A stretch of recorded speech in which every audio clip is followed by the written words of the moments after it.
आज की ये महासंग्राम क्लास उन सभी बच्चों के लिए बहुत ही ज्यादा इंपॉर्टेंट है जो भी हमारे बच्चे 2026-27 में एग्जाम देने वाले हैं और वो बीए 5th सेमेस्टर में पॉलिटिकल साइंस पढ़ते हैं। देखिए, जब आप लोग अपने बीए के 5th सेमेस्टर में आ जाते हैं तो आपको अपने हर एक सब्जेक्ट का 2 पेपर देना होता है, पेपर 1 एंड पेपर 2। तो आज की वीडियो में हम आपके पॉलिटिकल साइंस के पेपर नंबर 1 का मोस्ट इंपॉर्टेंट क्वेश्चन आंसर की वीडियोस लेकर आ गए हैं। आज की वीडियो में हम जितने भी क्वेश्चंस को बताएंगे साथ ही साथ उसके आंसर को भी बताएंगे, जिससे आप अपने क्वेश्चन आंसर को आसानी से तैयार कर सके। तो चलिए बिना टाइम वेस्ट किए आज की वीडियो को स्टार्ट करते हैं। और पेपर नंबर 2 के क्वेश्चन आंसर की वीडियोस और मॉडल पेपर सब अपलोड हो चुका है, तो चेक करके जरूर पढ़ लीजिएगा। देखिए, जो पहला महत्वपूर्ण प्रश्न है वो है संसदीय शासन कि संसदीय शासन क्या है, इसको डिफाइन कीजिए। तो देखिए, आपका आंसर है संसदीय शासन वह व्यवस्था है जिसमें कार्यपालिका विधायिका में से चुनी जाती है और उसी के प्रति उत्तरदायी होती है। इसमें कार्यपालिका की शक्ति विभक्त होती है, एक वास्तविक एवं दूसरी नाममात्र की कार्यपालिका। देखिए, वास्तविक कार्यपालिका की सभी शक्ति प्रधानमंत्री के नेतृत्व में मंत्रिपरिषद में निवास करती है, जबकि नाममात्र का कार्यपालक राज्य का अध्यक्ष अर्थात राजा का या राष्ट्रपति होता है। तो देखिए, हमारे भारत में क्या है, कार्यपालिका की जो पूरी शक्ति वो किसमें निहित है, तो प्रधानमंत्री में निहित है। और जो नाममात्र का शासन कौन करता है, राष्ट्रपति करता है। तो वही होती है संसदीय शासन प्रणाली। आपका अगला क्वेश्चन है अमेरिकी उपराष्ट्रपति कि अमेरिका में जो उपराष्ट्रपति होते हैं उनके बारे में लिखना है। तो देखिए, अमेरिकी संविधान में एक उपराष्ट्रपति पद की व्यवस्था की गई है। देखिए, हमारे भारत में भी एक उपराष्ट्रपति होते हैं, ठीक उसी प्रकार अमेरिका में भी एक उपराष्ट्रपति होते हैं। उसकी योग्यता, निर्वाचन तथा कार्यकाल राष्ट्रपति के समान होता है। जो अमेरिका के राष्ट्रपति होते हैं जैसे उनका कार्यकाल निर्वाचन होता है, ठीक उसी प्रकार वहाँ के उपराष्ट्रपति का भी होता है। वह एक प्रकार से राष्ट्रपति का सहयोगी होता है। जो अमेरिका के उपराष्ट्रपति होते हैं वो अमेरिका के राष्ट्रपति के एक प्रकार से सहयोगी होते हैं। अमेरिकी राष्ट्रपति को 2 प्रकार की शक्तियां प्राप्त होती हैं, यानी जो अमेरिका के राष्ट्रपति होते हैं उनको 2 प्रकार की शक्तियां प्राप्त होती हैं। पहली शक्ति है कि वो सीनेट की अध्यक्षता करते हैं और दूसरी शक्ति है कि राष्ट्रपति का पद रिक्त होने पर राष्ट्रपति के कार्यों का निर्वहन करते हैं। तो यह अमेरिका के उपराष्ट्रपति की 2 शक्तियां, तो याद रखिएगा। अब देखिए, आपका अगला क्वेश्चन है तुलनात्मक राजनीति किसे कहते हैं। देखिए, आपके जो BA 5th semester political science का पेपर नंबर 1 है उसमें आपको तुलनात्मक राजनीति के बारे में पढ़ना है। और तुलनात्मक राजनीति की 1 से लेकर 8 तक की यूनिट अपलोड हो चुकी है, तो आप लोग चेक करके जरूर पढ़ लीजिएगा। आपको अपनी यूनिट नंबर 1 में तुलनात्मक राजनीति से पूरा पढ़ना है कि तुलनात्मक राजनीति होती क्या है। तो देखिए, तुलनात्मक राजनीति क्या होती है। तुलनात्मक राजनीति विभिन्न शासन व्यवस्थाओं, राजनीतिक प्रक्रियाओं व राजनीतिक व्यवहार का तुलनात्मक ढंग से अध्ययन व विश्लेषण है। देखिए, जब 2 या 2 से अधिक शासन व्यवस्था का अध्ययन करते हुए जो निष्कर्ष निकाले जाते हैं वही तुलनात्मक अध्ययन होता है। तो आई होप आप लोग समझ गए होंगे कि तुलनात्मक राजनीति क्या होता है। आप लोग अपनी यूनिट को पढ़िएगा, आपको और अच्छी से समझ में आएगा। आपका अगला क्वेश्चन है विधि का शासन की विधि का शासन क्या है। तो देखिए, आपका आंसर है जो ब्रिटेन की शासन व्यवस्था है विधि के शासन के लिए ही प्रसिद्ध है।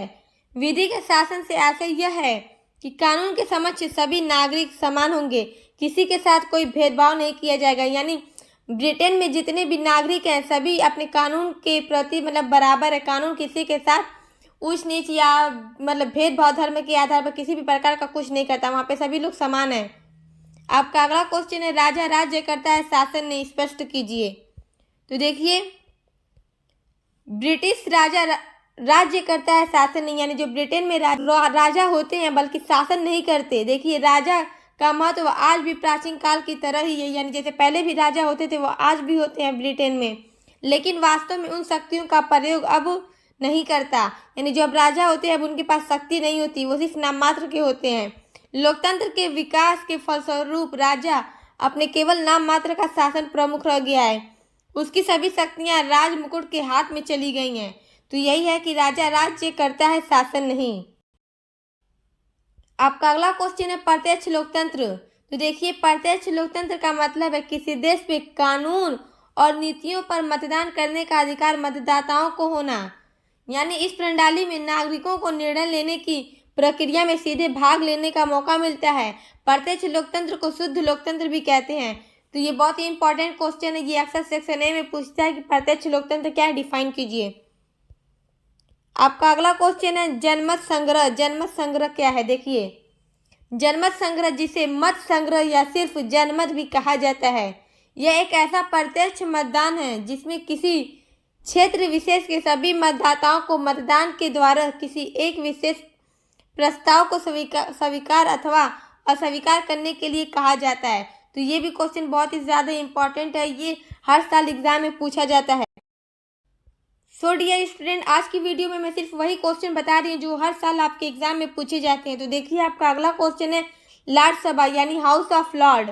तो देखिए, लॉर्ड सभा ब्रिटेन की संसद का दूसरा सदन है। जो ब्रिटेन की संसद है वहाँ का दूसरा सदन है लॉर्ड सभा, जिसे हाउस ऑफ लॉर्ड भी कहते हैं। इसे उच्च सदन या द्वितीय सदन भी कहा जाता है। यह निर्वाचित हाउस ऑफ कॉमन से स्वतंत्र है। लॉर्ड हाउस के सदस्य को पीयर्स कहा जाता है, यानी देखिए, जो इसके सदस्य होते हैं लॉर्ड सभा के, उनको पीयर्स कहा जाता है। लॉर्ड हाउस के प्रमुख कार्य निम्न है, यानी जो लॉर्ड हाउस है यानी हाउस ऑफ लॉर्ड है, उसके प्रमुख कार्य हैं। तो देखिए, जो इस प्रकार हैं। देखिए, लॉर्ड सभा का जो पहला काम है वो है कानून बनाना और उसे आकार देने में मदद करना।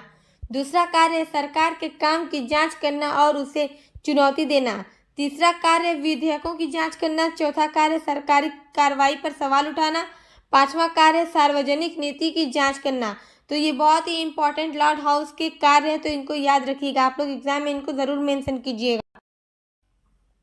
आपका अगला क्वेश्चन है संघात्मक शासन के लक्षण बताइए या संघात्मक शासन की विशेषता बताइए।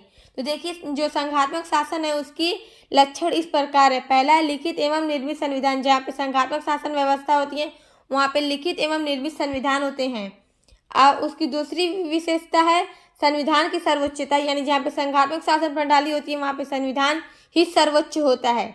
वहाँ की तीसरी यानी संघात्मक शासन की तीसरी विशेषता है संविधान द्वारा केंद्र और राज्य के मध्य स्पष्ट रूप से शक्ति का विभाजन। देखिए, हमारे भारत की संघात्मक शासन प्रणाली है, तो इसलिए केंद्र और राज्य के बीच शक्तियों का विभाजन है। केंद्र में भी अपनी सरकार होती है और राज्य स्तर पर भी अपनी सरकार होती है। आपका चौथा विशेषता है केंद्र और राज्य की अलग अलग सरकारें। देखिए, हमारे भारत में कैसे है, सेंट्रल लेवल पे भी, स्टेट लेवल पे, लेकिन ज़्यादा जो शक्ति है वो सेंट्रल लेवल के पास ही होती है। चौथी विशेषता है न्यायपालिका की निष्पक्षता। तो ये संघात्मक शासन व्यवस्था की विशेषता है, तो इनको याद रखिएगा, वेरी वेरी इंपॉर्टेंट ये क्वेश्चन है। आपका अगला क्वेश्चन है स्विस संविधान की 5 विशेषता बताइए, यानी स्विट्जरलैंड के संविधान की 5 विशेषता। तो देखिए, स्विट्जरलैंड के संविधान की 5 विशेषताएं इस प्रकार है। पहला है निर्मित एवं लिखित संविधान। वहाँ का संविधान जो है निर्मित है और लिखित है।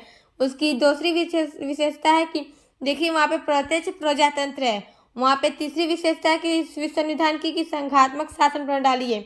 चौथी विशेषता है कि वहाँ पे कठोर संविधान है। स्विस संविधान क्या है? कठोर है।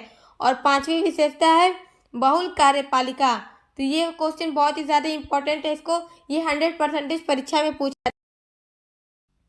आपका अगला क्वेश्चन है उदारवादी लोकतंत्र क्या है, यानी उदारवादी लोकतंत्र क्या है। तो ये देखिए, ये क्वेश्चन भी बहुत ही ज़्यादा इंपॉर्टेंट है। देखिए, उदारवाद से तात्पर्य व्यक्ति को स्वतंत्र छोड़ दिया जाता है, राज्य को सीमित अधिकार दिया जाता है। व्यक्ति जो कार्य नहीं कर सकते उन्हीं कार्यों को केवल राज्य के द्वारा किया जाता है, यानी जो कार्य व्यक्ति नहीं करते सिर्फ वही कार्य राज्य के द्वारा किया जाता है।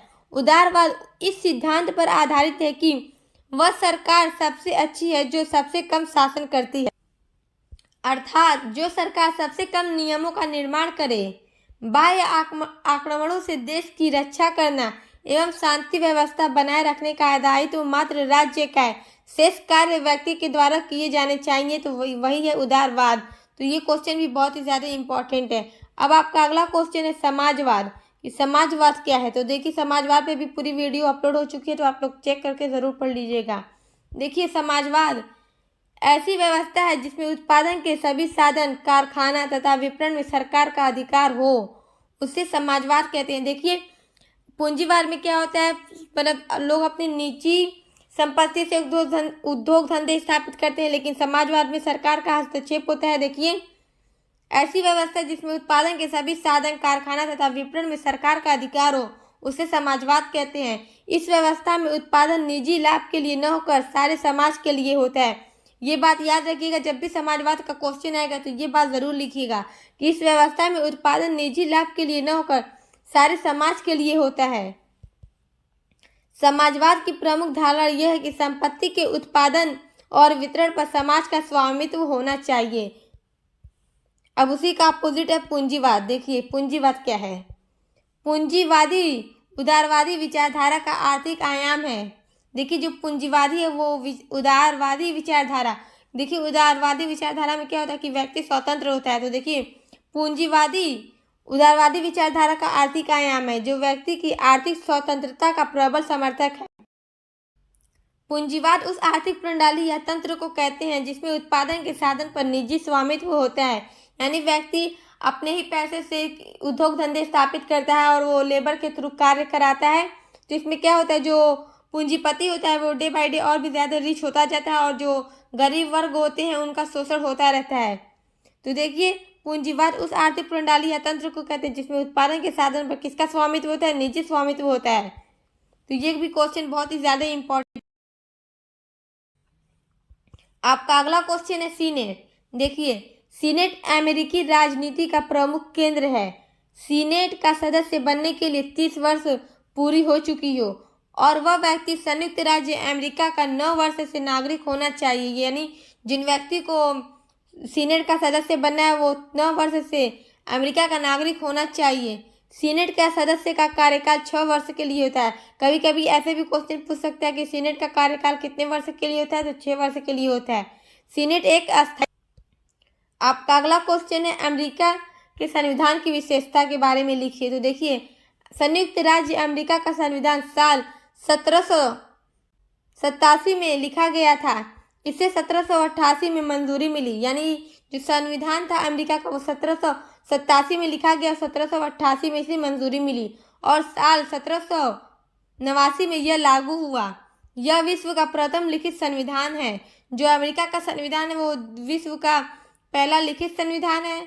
इसमें कुल 7 अनुच्छेद हैं। इसकी संशोधन प्रक्रिया बहुत कठिन है। यानी जब अगर अमेरिका के संविधान में संशोधन करना हो तो इसकी प्रक्रिया क्या है, बहुत ही ज़्यादा कठिन है। इसलिए यह दुनिया का सबसे कठोर संविधान माना जाता है। अमेरिका का संविधान दुनिया का सबसे कठोर संविधान माना जाता है। सो गाइस आज की वीडियो में हमने जितने भी आपको क्वेश्चन आंसर बताए उनको तैयार कर लीजिएगा और इसी तरह से और भी बहुत सारे क्वेश्चन आंसर पे वीडियोस अपलोड होंगी तो उनको भी देख के तैयार कर लीजिएगा।